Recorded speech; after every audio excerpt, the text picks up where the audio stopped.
Hello বন্ধুরা, তোমরা সবাই কেমন আছো?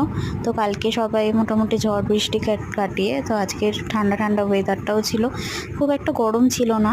তো সেই জন্য আজকে আমার যেহেতু ছুটির দিন, আমরা ঠিক করলাম ঘুরতে যাব। কোথায় যাওয়া যাবে? ফার্স্ট আমরা প্ল্যানেট গেলাম। তো আমার খুব অনেক দিনের ইচ্ছা ছিল যে মেট্রো চড়ার, গঙ্গার নিচ থেকে, যেটা হাওড়া থেকে মেট্রোটা যায়। তো ওটা আমার অনেক দিনের ইচ্ছা, বাট সেইভাবে সময় হয়ে উঠছিল না কার সাথে যাব। তো ঠিক করা হলো দুই বন্ধু মিলে বেরিয়ে পড়ি। তো আগে সকালে প্ল্যানেট থেকে আমরা অনেক কিছু কেনাকাটি করেছি।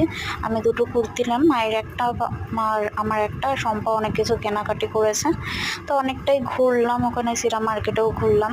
তো বিকেল টাইমটা তারপরে ওখান থেকে বেরিয়ে আমরা হাওড়া থেকে মেট্রো করে, ওখানে মেট্রোটা চড়ে প্ল্যানেট থেকে আবার এখানে নন্দনে চলে এসেছি। নন্দনে এসে একটু ভিডিও করে কিছু খাবার টাবার খেয়ে তারপরে এই দিনটাই এইভাবে কাটালাম। তো তোমাদের ভিডিওটা কেমন লাগলো কমেন্টে জানিও। টাটা।